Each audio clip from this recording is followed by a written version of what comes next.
Da igreja católica, tudo que fazia sítio, fazia churrasco, vendia negócio. Ele é uma peça. Então vamos lá, vamos falar um pouquinho sobre a imutabilidade, página 70. Imutabilidade. E é interessante que, em termos de imutabilidade, esse atributo, nós falamos que ele é incomunicável, porque de fato é o único, né, como a gente está vendo a questão de atributo, somente o Senhor pode ter a característica de ser imutável. Ou seja, somente Ele é o único ser que a gente pode dizer que não muda. Graças a Deus, né? Graças a Deus, porque a gente vai ver que em relação aos anjos, eles tiveram um período de provação e eles caíram. E a pessoa, se a gente não mudasse, a gente ia descer tudo direto na fila. E eles caíram, não perseveraram. Depois você vai ver Deus criando o homem, e para ele passar pelo período da provação, ele também não dá conta. O homem também está na mesma situação, caíram diante daquele que não muda. Então este atributo, falamos que é incomunicável, que ele pertence somente a Deus, porque os seres que Deus criou, criaturas, né, que Deus criou, anjos e homens, esses não conseguiram sequer passar pelo período que nós chamamos de provação. Pelo fato do homem não passar, nem muito menos os anjos, a gente vai ver apenas um único contexto. Depois disso daí, já lá no final da história, lá em Apocalipse, você vai ver que em relação ao homem, você vai ver que o homem vai se tornar literalmente um homem restaurado. Como a gente tem o costume de dizer, ele voltará a ser como um Adão na sua criação original. Porém, a criação original do homem não haverá mais um período de aprovação, mas simplesmente período de restauração. Então o homem não passará mais por isso. Então depois disso, mas aí nós já estamos falando que Cristo veio para restaurar, então já não vale. Mas aqui o homem passará, depois de um momento da sua vida, de uma certa maneira restaurado como era Adão, ou seja, na sua totalidade da natureza. Então este atributo de imutabilidade, a Bíblia mostra para nós de uma forma muito interessante em alguns textos, alguns versículos. Acompanhe na apostila, por favor. É uma palavra, né, que tem no hebraico o seu significado de repetir, fazer de novo, modificar, mudar, ser repetido, disfarçar. É uma palavra utilizada 22 vezes na Escritura. A saber, olha que interessante, Gênesis 41, 32. E para isso o sonho foi duplicado 2 vezes a Faraó. É porque a coisa, aí entre aspas, eu não coloquei o versículo todo, né? 1 Samuel 21, 13. E ele mudou o seu comportamento antes dele. A palavra utilizada. 1 Samuel 26, 8. Imediatamente a terra, e eu não ferirei pela segunda vez. 2 Samuel 20, 10. Costela, e derramou as suas entranhas no chão, e não mais o feriu. Descendo, né? Eu coloquei várias referências. Eu quero pegar a última referência aí, que diz de Jó, né? 14, 20.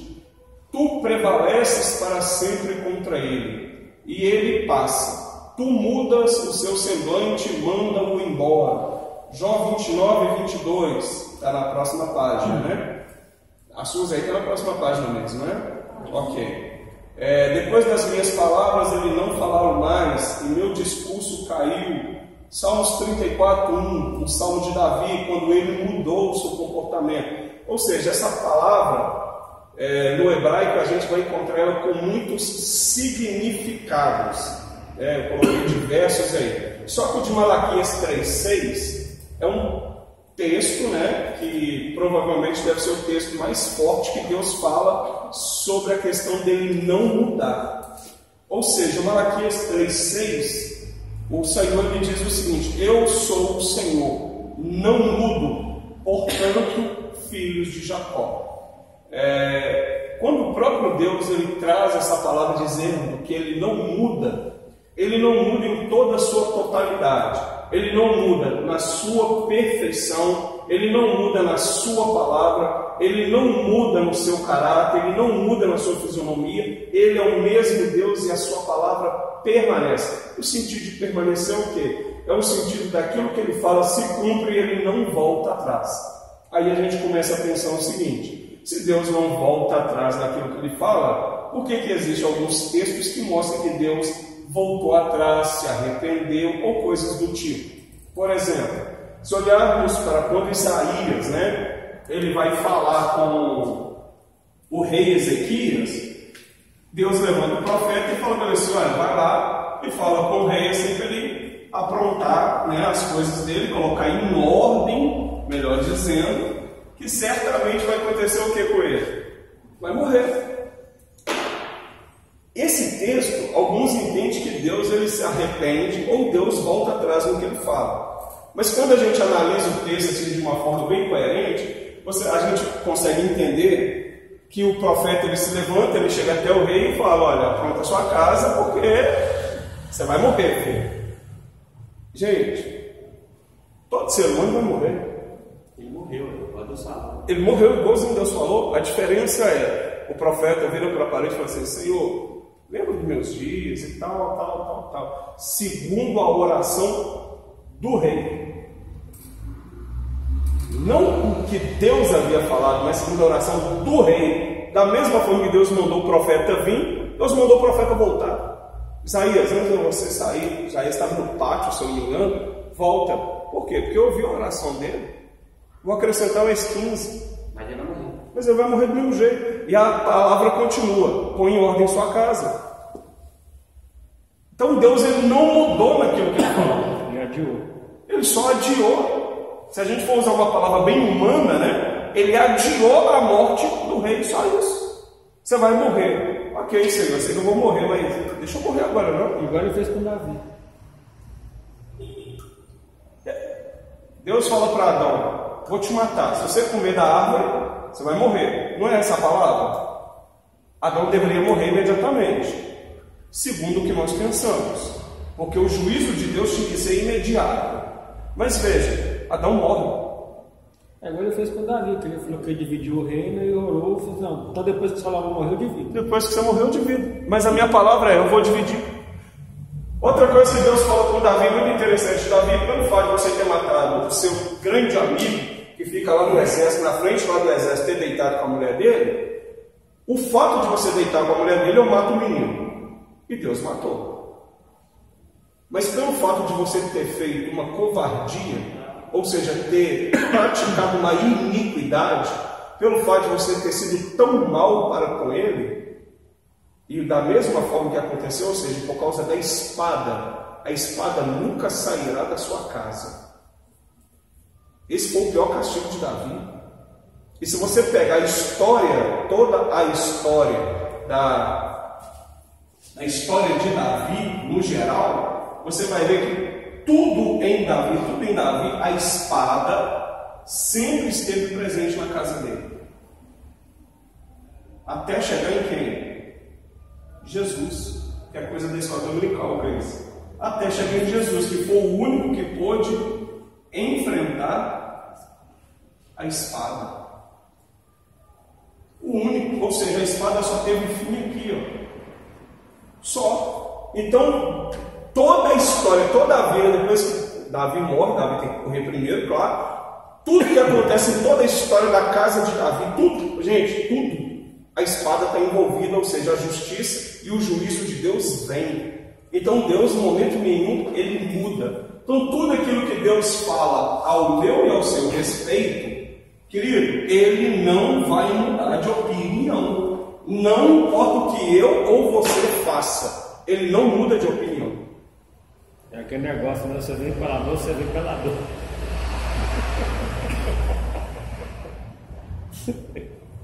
É que você vê. Qualquer coisa que Deus falar a seu respeito, você pode anotar no papel, porque a gente esquece. Só que Deus nunca vai se esquecer do que Ele falou. Seja para bom ou seja para mal. O que Deus falou, vai cumprir. 600 anos antes, Deus usa a boca do profeta Isaías para profetizar a respeito de Cristo. Profetizar é muito bom. O problema é o que está escrito na profecia. Aí a profecia de Deus fala assim: e o Senhor agradou Moelo. Amém? Isaías 53, se eu não me engano. Deus agradou Moelo, seu próprio filho. Agora você pensa comigo. Jesus, quando ele tinha acesso ao templo, a gente vai ver que diversas vezes Jesus ele entra dentro do templo, pega o livro da lei e lê. Tem até uma certa ocasião que ele pega o livro de Isaías, propriamente o rolo mesmo, procura o capítulo 61, ele lê o capítulo 61, senta na cadeira principal e diz assim: hoje essa profecia se cumpriu. Ou seja, a profecia do Espírito está sobre mim. Aquela profecia foi Isaías, então o que Deus falou a respeito dele, cumpriu, porque Deus não muda.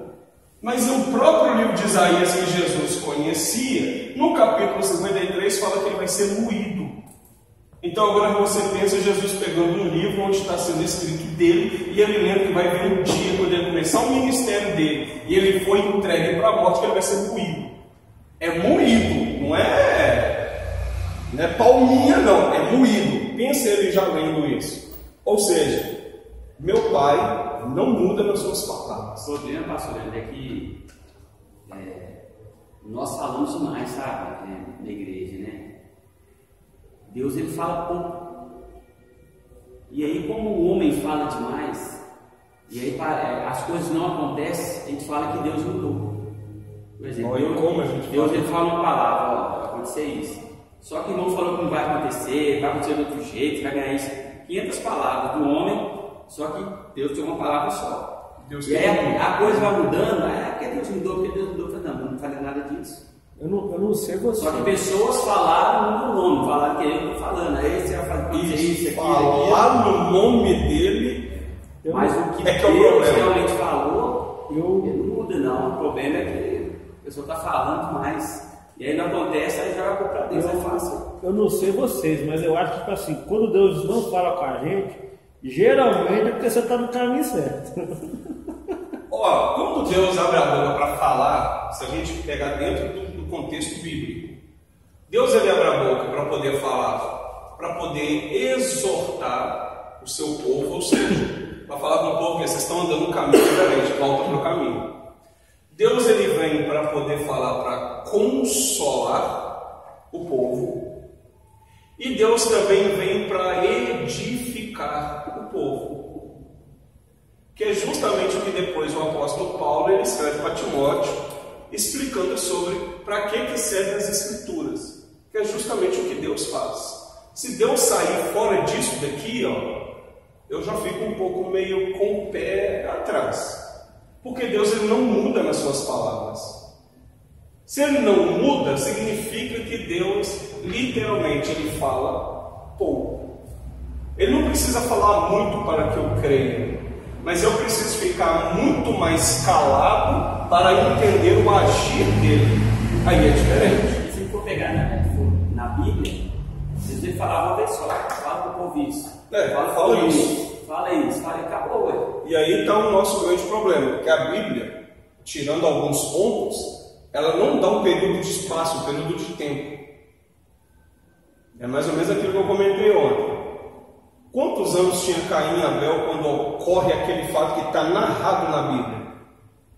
Um ia para o campo, o outro colhia isso, colhia aquilo. Bem, então não são meninos.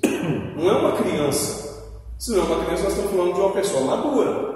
E detalhe, naquele ponto ali, eles não precisam do pai dele presente para poder ensinar, porque o pai já ensinou. Se o pai já ensinou, eles é maduro o suficiente para chegar diante de Deus e ter relacionamento com Deus. Então a gente tem dificuldade nessa questão de tempo.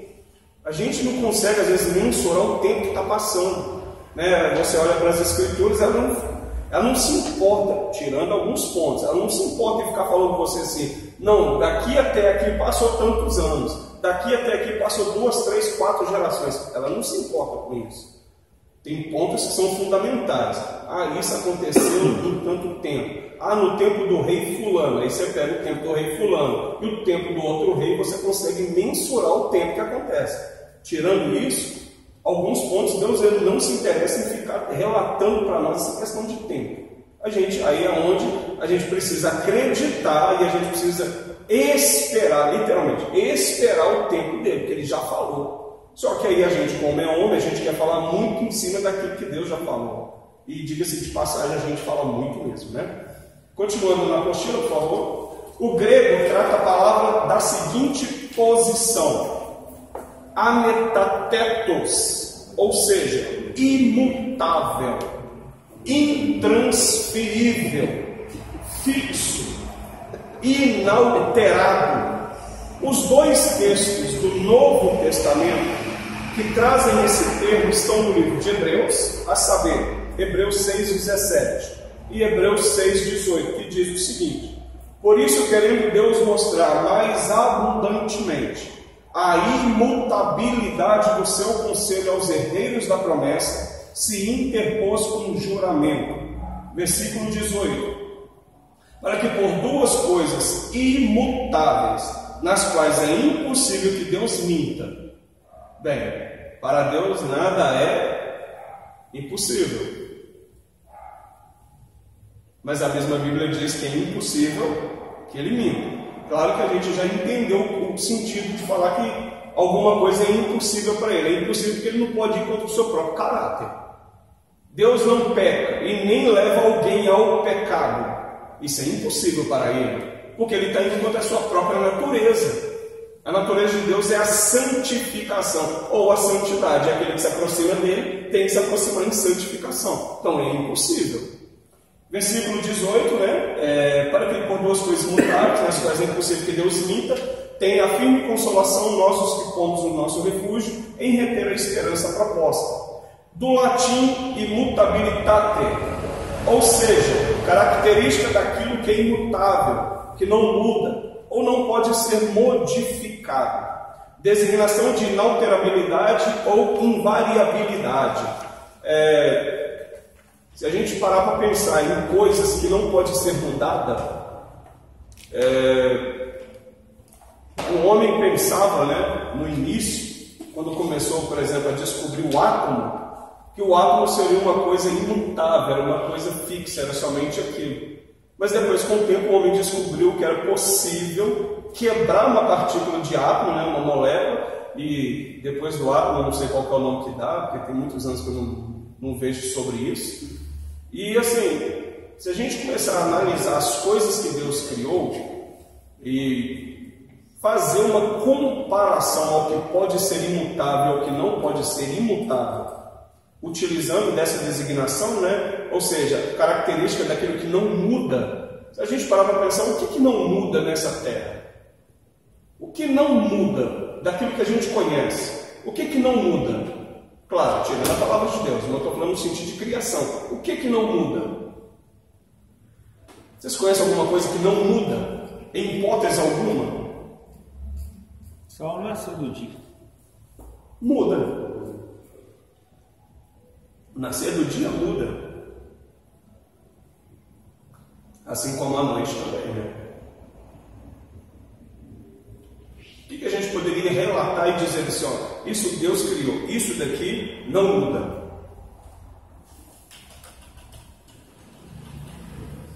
E aí, Jeff?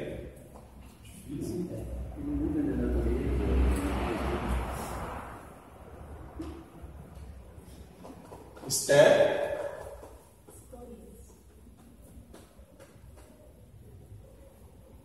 Vou dizer para vocês, eu particularmente não conheço absolutamente nada que eu possa apontar e dizer assim, isso daqui não muda. Estou falando em questões daquilo que Deus criou. Eu não conheço. O que eu conheço é que tudo aquilo que foi criado, de uma certa maneira, aquilo acaba mudando. Mais cedo ou mais tarde, acaba mudando. Mas quando a gente olha para a figura de Deus ou para a pessoa de Deus, a gente fica absurdado, se é que tem essa palavra, com essa característica que ele tem de nunca mudar. Ele não muda em nada do que ele faz.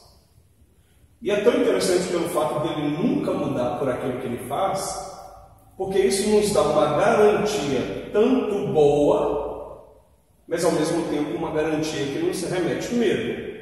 Porque ele deu duas palavras para nós, vida e morte. Como ele deu essas duas palavras e ainda nos deu uma dica, né? Escolhe a vida. A gente entende que essa imutabilidade dele, ele cumpre a sua palavra segundo a sua imutabilidade. Então, pelo fato dele não mudar, não adianta. É mais ou menos aquilo que a gente estudou. Se eu peco, Deus perdoa o meu pecado. Só que a consequência do meu pecado, ela não é perdoada. Por quê? Por causa da imutabilidade de Deus. Porque o pecado, ele gera a morte. A morte eterna, mas também a morte física. E claro, a morte espiritual. Mas no contexto da morte física, o sentido do pecado, por exemplo, a questão de desonrar pai e mãe. A Bíblia fala que é o primeiro mandamento com promessa porque ele me dá longevidade. Mas também pelo fato de não honrar pai e mãe, o contrário acontece. Então aquilo que a gente diria que eu deveria viver 50 anos, os meus dias são abreviados. Se eu não me engano, o livro de Eclesiastes, se eu não me engano, ou Provérbios, há um texto que fala que nós não devemos buscar a abreviação dos nossos dias. Ou seja, eu não devo permitir que, claro, sempre por causa do pecado, os meus dias sejam abreviados diante de Deus. E há como abreviar os dias. Outro dia, já tem um tempinho, outro dia, o pessoal me questionou, me perguntando o que eu pensava, o que eu achava de tanto jovem morrer, principalmente por causa de droga. Por quê? Por causa de droga hoje você mata ou morre e não importa a idade daquele que está sofrendo a pena. A resposta ela foi muito clara e objetiva. Eu disse, olha, é muito simples, é só você olhar se esse jovem que está morrendo, se é um jovem que obedece pai e mãe. Amém. Uma coisa tem a ver com a outra. Eu falei, muito simples. A Bíblia fala sobre obediência. Pai e a mãe falam para ele assim, nem que seja uma vez, mas pelo menos fala. Não anda com fulano, não faça isso, não se mete nesse caminho. Pelo menos uma vez o pai e a mãe dão um conselho. Se você desobedece, você já está num caminho de morte. Porque Deus é imutável e a palavra dele diz isso. Se a palavra dele diz, a palavra não é só para quem é crente, a palavra é para o ser humano. Se você desobedece, querido, seus dias estão contados. Aí você vê menino lá morrendo de 14 anos, tomou 10 tiros na cara, por quê? Por causa de droga, blá, blá, blá, blá. Mas aí quando você vai ver o conselho do pai e da mãe, isso aí já não precisa ir longe. Você pega o seu celular, se você pegar algumas reportagens, você vai ver o pai ou a mãe às vezes falando, mas eu tanto avisei ele. Eu tanto dei conselho, eu tanto fiz isso, fiz aquilo. Eu falo porque 11 anos de unidade prisional, eu escutei muita mãe e muito pai falando. Eu cansei de dar conselho para o meu filho, para ele não fazer isso, isso, isso. Olha hoje onde ele está. Aí você olha para a cara do filho, o filho ainda acha que é alguma coisa na vida. Diga, meu querido. Pergunta capciosa. Isso já aconteceu comigo, porque eu sou evangélico e minha família é católica. Eu já cansei, eu vi um monte de conselho para mim não ir na igreja evangélica. Como é que fica? De quem? Meu pai. Aí tem um problema. Como é que fica? Aí tem um problema. Aí você tem que utilizar da palavra de Pedro. Qual é a palavra de Pedro? Mandaram ele calar a boca e não falar mais de Jesus.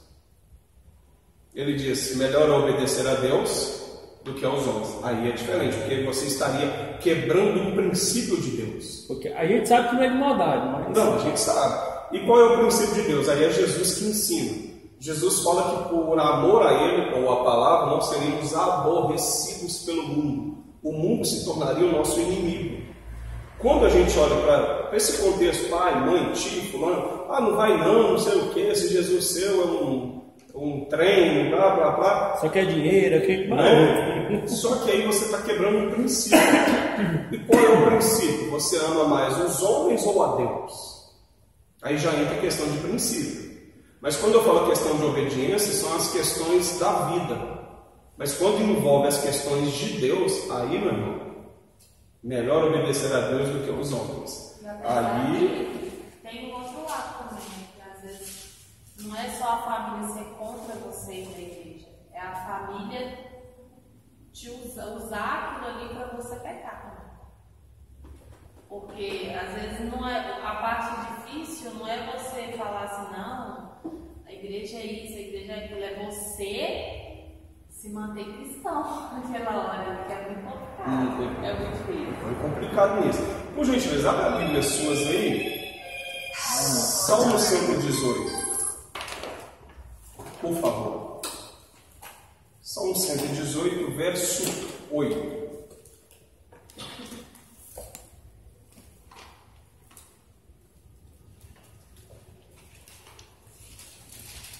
A minha tradução aqui, ela diz o seguinte: melhor é buscar refúgio no Senhor do que confiar no homem. Tem alguma outra tradução diferente? Diga, por favor. É melhor confiar no Senhor do que confiar no homem. Passou é assim, Jeff? Melhor confiar no Senhor do que confiar nos seres. Ótimo. Para alguns, esse é o versículo central de toda a Escritura. Salmo 118.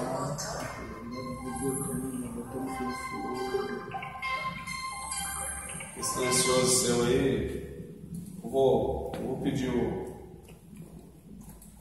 pastor aqui para poder colocar um silencioso. Não, lá no surdão. Eu sei o que acontece, é porque eu botei no preferencial, aí quando tá no preferencial. Preferencial não adianta, não. Ele toca mesmo. Queridos, Salmo 118, verso 8. Para alguns, este é o versículo central de toda a Escritura. É melhor eu confiar no Senhor do que eu confiar nos homens. Sempre quando a gente tem alguns desvaneios, como ele citou aqui, por exemplo, eu tenho que me refugiar no que diz esse versículo. Eu confio no Senhor e na sua palavra, naquilo que ele me diz, ou eu confio nos homens e nos seus conselhos? Esse Salmo 118, verso 8, para mim ele é o centro de algumas discussões que acontecem em torno da nossa religião. Então a nossa religião ela vai trazer alguns desvaneios mesmo, isso aí é óbvio. Mas a questão é, Salmo 118, 8, eu prefiro confiar no Senhor, eu prefiro confiar no que o homem fala. O que o homem fala é falho, o que Deus fala permanece. Volta para a apostila, por favor. Estou na página 72, ok? O texto de Malaquias 3,6 diz que, porque eu, Senhor, não mudo, por isso vós, ó filhos de Jacó, não sois consumidos.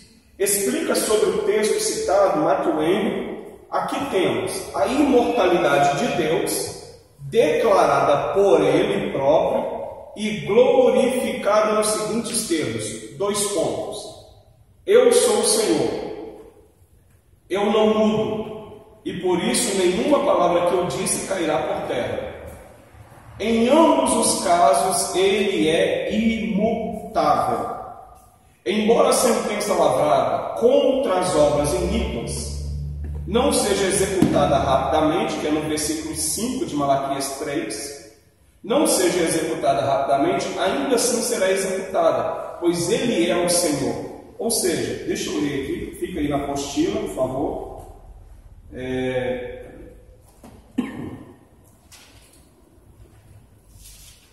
Malaquias 3,5 diz o seguinte: chegar-me-ei a vós outros para juízo. Veja, juízo é o último estágio do... Eu já falei para vocês aqui a respeito... Não, já. Juízo é o último estágio do que o Salmo 89 diz, que a base do trono de Deus é justiça e juízo. Graça e verdade vai à sua frente. É os 4 pilares. Então aqui Deus já está indo com juízo, porque graça e verdade não adiantou nem a justiça. Deus já está vindo com juízo agora. Deus disse que está vindo com juízo. Serei testemunha veloz contra os feiticeiros, contra os adúlteros e contra os que juram falsamente. e contra os que defraudam o salário do jornaleiro, e oprimem a viúva e o órfão, e torcem o direito do estrangeiro, e não me temem, diz o Senhor dos Exércitos. Aí no 6, Deus explica por que o povo ainda não foi consumido. Por quê? Porque Deus não muda. Só que isso não dá o direito do povo pensar o seguinte: nós não morremos, Deus nos perdoa, Deus é isso e aquilo. Pelo contrário, você só ainda não foi executado, ou seja, o juízo só ainda não te alcançou, mas ele já foi decretado no céu. Então, pelo fato do juízo ter sido decretado, porque Deus diz, a qualquer momento ele seria executado na terra. Porque a palavra do Senhor não volta, ele é imutável. Tudo aquilo que Deus disse e decretou, isso há de acontecer um momento. Quando a gente olha na apostila agora, por favor, não seja executada rapidamente, ainda assim será executada, pois ele é o Senhor, ele não muda. Ele é então inimigo, ele é tão inimigo do pecado quanto sempre foi. E os pecadores impenitentes constatarão que ele é assim. Tiago 1,17: toda boa dádiva e todo dom perfeito vem do alto, descendo do Pai das luzes, em quem não há mudança nem sombra de variação. Como diz um pastor amigo, Deus não varia hora nenhuma. Não tem variação nele, não tem sombra, não tem nada que desabone a sua conduta. A gente crê em Deus, mas não pode ficar, quando a gente fala assim, eu acredito em Deus, eu creio em Deus, não pode ficar só essa palavrinha assim, eu acredito em Deus, senão parece que é um negócio muito vazio. A gente precisa entender que há uma lacuna que está relacionada a esse Deus, e que não basta eu pensar em Deus apenas assim, eu creio em Deus, Deus nos salvou, seu filho, Não, existem vários pontos aqui que indicam por que eu creio nesse Deus. Ou seja, a sua imutabilidade, que está ligado ao seu atributo, é um atributo dele, eu tenho que entender o quê? Que tudo aquilo que ele falou vai cumprir. E ele não precisa pedir autorização para ninguém. Como diz o próprio, se eu não me engano, Isaías, ele não precisa pedir autorização para ninguém, ele não precisa pedir favor para ninguém, ele não precisa pedir licença para ninguém, porque a palavra dele que ele já declarou, essa palavra vai se cumprir. Se a gente olha, por gentileza, estou falando de Isaías, abre Isaías 42,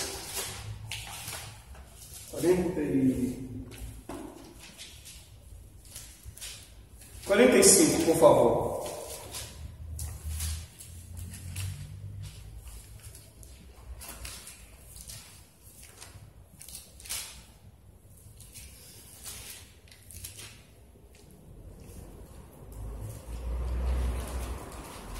Isaías 45.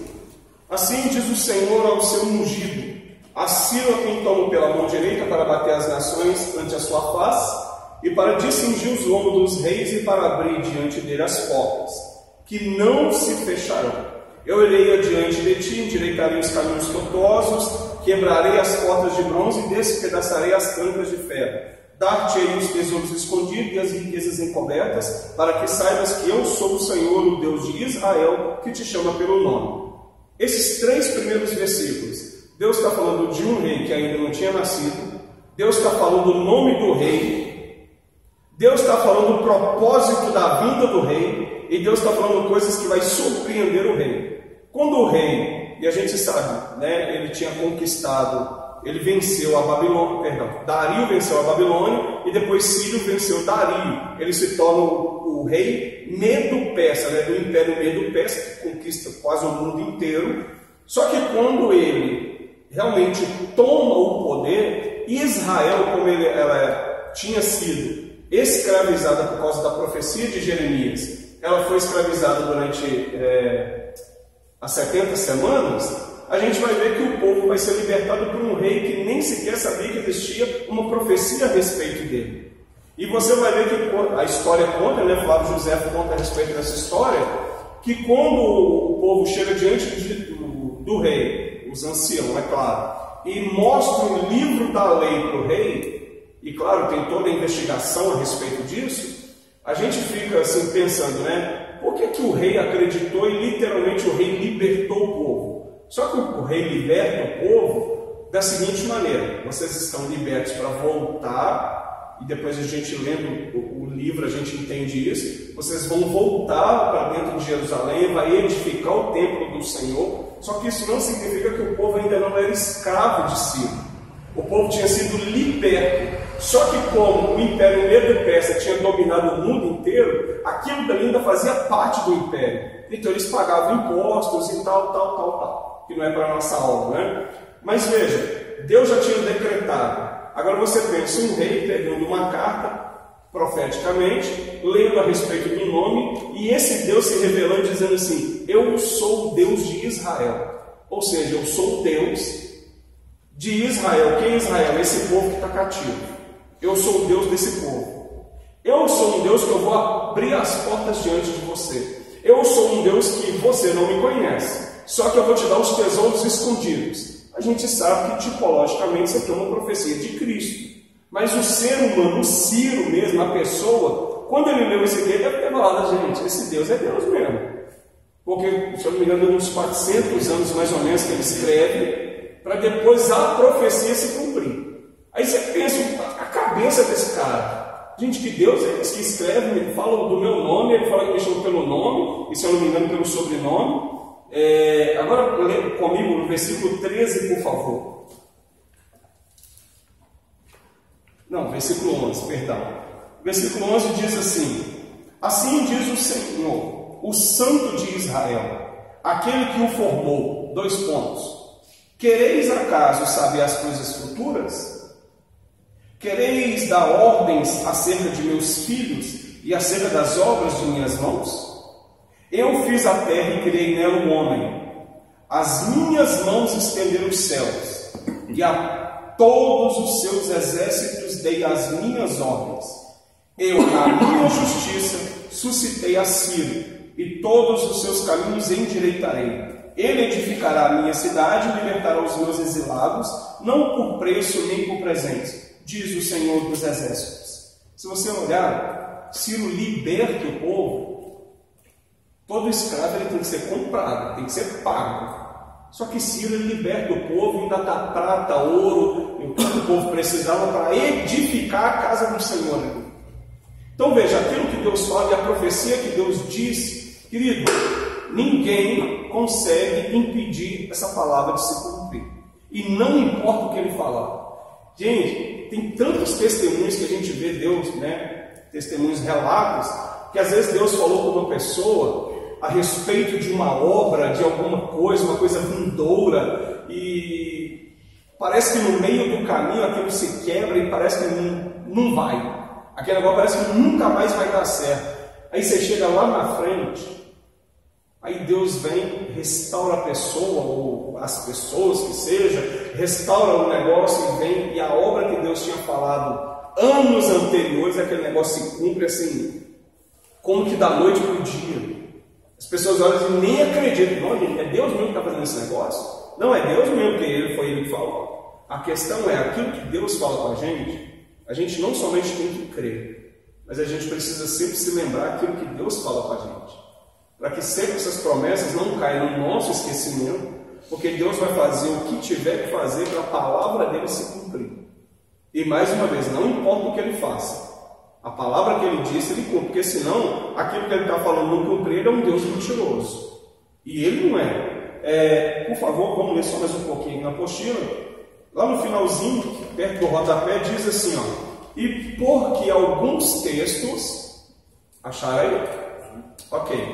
E porque alguns textos parecem até mesmo contradizer a imutabilidade de Deus, deve o leitor muitas vezes se perguntar.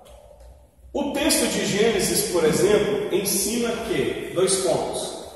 Então arrependeu-se o Senhor de haver feito o homem sobre a terra e pesou-lhe em seu coração. Ok? Espera aí, gente, vamos lá. Schaffer comenta: a mudança no tratamento de Deus para com os homens está descrita de forma antropomórfica. Ou seja, o que é isso? É uma forma de pensamento que atribui características ou aspectos humanos a Deus. Então, toda vez que você pega aspecto que é humano para poder falar de Deus, vai transparecer que o que está escrito é uma contradição daquilo que Deus está falando. Porque aqui fala assim, ó, eu me entristeci. Aí eu pergunto, como pode um Deus, que é Deus, que não precisa pedir conselho para ninguém, como esse Deus pode se entristecer? Qual palavra eu posso usar para falar de um Deus que se entristece? Não tem como. A única forma é utilizar a forma antropomórfica, ou seja, utilizar uma característica humana para tentar explicar o que está acontecendo. A segunda parte o finalzinho do texto diz assim: o homem sobre a terra e pesou-lhe em seu coração. Eu pergunto, Deus tem coração, gente? Deus tem coração, gente? Aí a gente diz assim, não, pastor, mas isso é uma forma figurativa de dizer que pesou no coração de Deus. Aí eu vou te dizer, a tristeza de Deus também é uma forma figurativa para poder explicar o que estava acontecendo. Então não é que vai contradizer a imutabilidade dele. Pelo contrário, nós precisamos utilizar de palavras humanas ou utilizar de métodos humanos para tentar explicar o que Deus está falando. É mais ou menos aquilo que a gente tem falado já há alguns dias sobre o famoso João 3,16, né? A questão do amor. Como que eu posso explicar o amor de Deus? É uma palavra humana. Amor, mas às vezes a gente não entende, né? Mesmo sendo uma palavra humana. Mas como que eu posso olhar para Deus e falar assim, Deus é amor? João explica porque ele é amor, né? Porque ele entrega o filho, claro. Mas se eu pego na totalidade da palavra, amor, e dou essa palavra para Deus, eu vou falar assim, tá, Deus, agora me explica aí, Deus, o que é amor para o Senhor?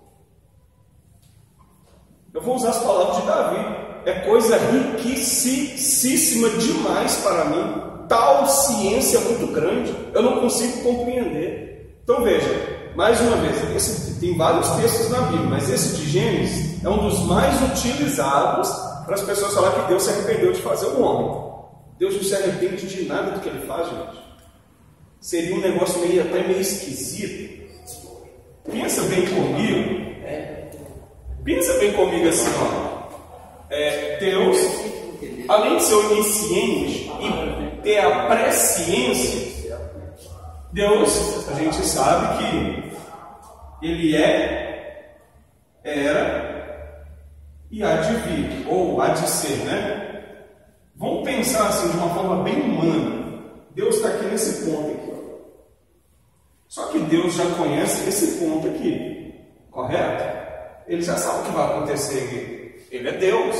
Senão ele seria um Deus muito michuruca, né? Se ele não soubesse. Aí aqui, ele sabe o que vai acontecer um fato. E não importa o fato. Mas a questão é, Deus vai esperar chegar esse fato aqui para ele se arrepender de tudo que ele fez? Seria um negócio meio esquisito. É mais ou menos assim, eu vou fazer um bolo. Só que eu já sei que se eu colocar 2 colheres de fermento, sendo que pede 3 colheres de fermento, eu sei que esse trem vai dar ruim. Eu vou esperar o bolo ficar pronto para depois falar assim, não ficou do jeito que eu queria, tá ruim. Mas por que tá ruim? Você já não sabe o resultado que vai dar? Se você sabe o resultado, é porque você deixou de fazer. Veja, Deus já sabe o fato aqui, ó. Como que ele vai depois falar assim, eu me arrependo de tudo que eu fiz? Tipo assim, tadinho de mim mesmo, eu fiz e fiz errado. Gente, isso não é Deus, não. Mas só da gente ler e ver que é uma declaração muito humana, né? Porque muito humana. Não tem palavras para...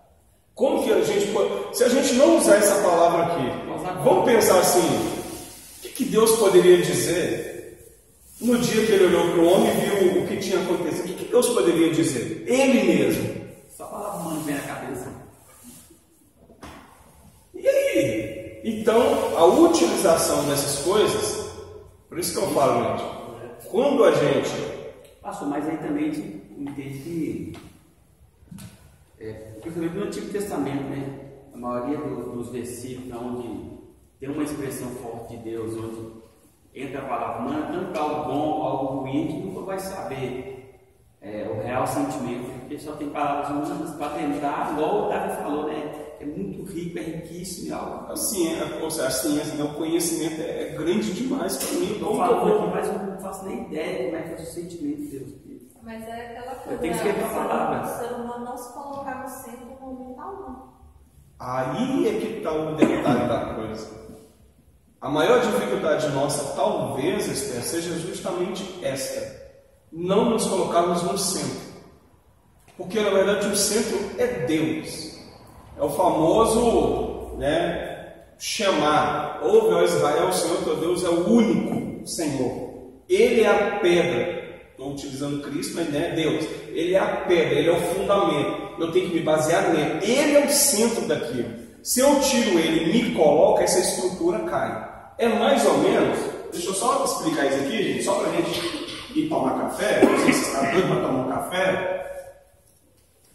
Olha só, Jesus chama Pedro e fala assim: Pedro, sobre esta rocha edificarei a minha igreja, as portas do inferno não prevalecerão. Não é isso? Gente, eu amo isso aqui. Isso aqui é chique demais. Jesus e Pedro. Jesus fala assim: Pedro, sobre esta rocha eu edifico a minha igreja. Por que eu edifico a minha igreja sobre mim, a minha rocha? Porque essa rocha aqui é a única rocha que toda casa pode ser edificada. Passe o que passar, aconteça o que acontecer, esta casa, ela nunca será abalada. Só que Jesus falou assim: ó, eu edifico sobre essa rocha, não é isso? Só que as portas do inferno não vão prevalecer contra ela. Homem, por si só, tem algum poder contra o inferno? A palavra utilizada é inferno, né? Aonde que o homem tem poder contra o inferno? Em lugar nenhum na Bíblia. Só que Jesus é o único que tem poder sobre o inferno.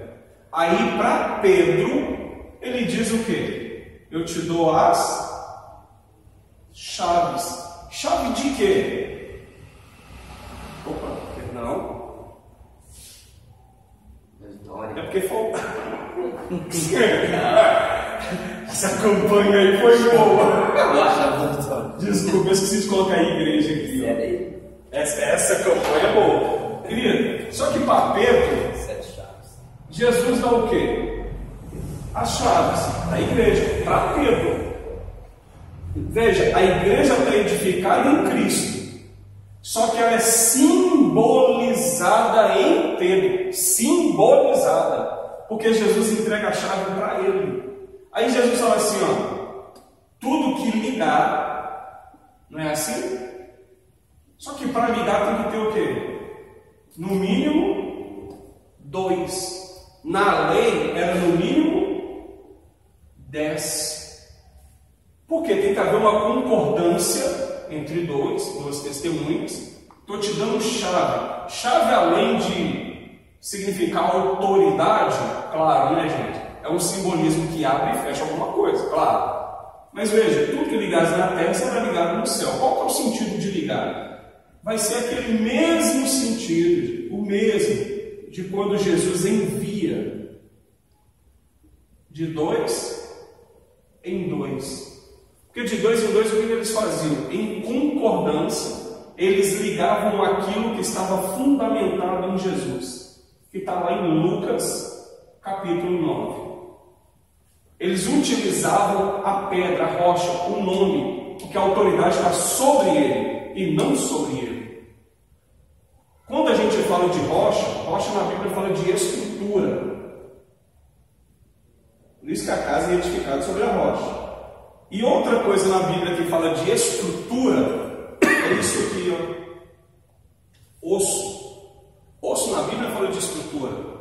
Ezequiel profetiza. Por que começa a improvisar para os ossos, cada um se encaixar, virar um esqueleto, que é estrutura? Você estuda enfermagem, anatomia. Por que a estrutura do corpo são os ossos, o esqueleto? É o que sustenta o nosso corpo. Outra coisa é o osso. Deixa eu te perguntar. Pedro na figura de um homem, ok? A humanidade, em relação de estrutura, osso, ela é falha. Por que ela é falha? Porque em Adão falta um osso. A humanidade é falha, ela não consegue ter estrutura própria. Em Cristo, algum osso dele foi quebrado? Por que não foi quebrado? Porque a rocha que é Ele, a igreja é edificada nele.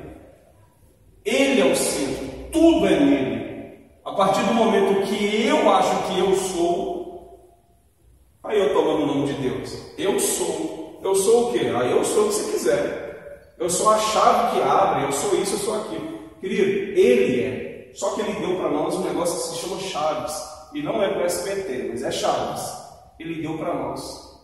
A questão é, o que é que nós temos abrido ou aberto? O que a gente anda abrindo por aí? A porta do inferno não prevalece, ela só não prevalece se eu estiver edificado na rocha. Porque por mim mesmo eu não posso fazer nada. A igreja é edificada nele, mas muitos imaginam que é edificada em quem? Em Pedro, no homem. Meu irmão, se você achar que a igreja é edificada no homem, você perdeu. Aí acabou. Porque Deus não se fundamenta no homem. Mas, pastor, o que a gente vê muito hoje, porque o que é pregado, o que a gente entende, uma maioria de tudo, é isso, que acaba que o entendimento baseia-se assim, Deus muda alguma coisa por pena de mim, por dó de mim, porque eu me arrependi, aí muda alguma coisa no decorrer do caminho. Entendeu? Fica muito fácil. Fica muito fácil. E esse temor aí da imutabilidade de Deus, quando você estuda a palavra, você fala, Deus é imutável. Então eu tenho que estar ali, de acordo com a imutabilidade de Deus que eu estou servindo. E aí a gente não ficar preso naquela linha, Deus num certo momento que aconteceu alguma coisa, Ele vai mudar certa coisa. Minha causa. Não muda. O problema é exatamente esse. Deus não muda as coisas por sua causa. Ele muda você por causa dele. Por causa do propósito dele. Igual Ele não quer mudar nós por causa do propósito que ele tem. Mas por que tem tanto medo de se pregar hoje em dia dessa forma? Desse Deus. Porque segundo a Bíblia, é necessário que isso aconteça. Aí está o problema. Tem duas palavras de Cristo: a questão do escândalo. O escândalo vai vir dentro do nosso corpo. O escândalo lá fora não interessa para nós. O escândalo que Jesus fala é aqui dentro vai acontecer escândalo. Mas ele fala, é necessário. Mas ele também diz, aí por quem vier. Vai acontecer? Vai. E uma outra coisa que o apóstolo Paulo fala. Essas coisas acontecem para ver que no nosso meio, os que são fiéis se destaquem. É necessário. Veja, bom se não acontecesse. Aí para a gente finalizar, Pedro diz assim, que nós devemos tomar muito cuidado, porque o juízo de Deus vai começar pela casa, pelos de dentro, não pelos de fora. Aí o negócio fica mais estreito ainda. Aí esses aí que não tá nem aí, é água morna, esses aí vai ter que tomar muito cuidado. A questão, né, que ela colocou aí, porque não se prega, porque hoje o evangelho que se é pregado, né, alguns anos atrás, era o evangelho para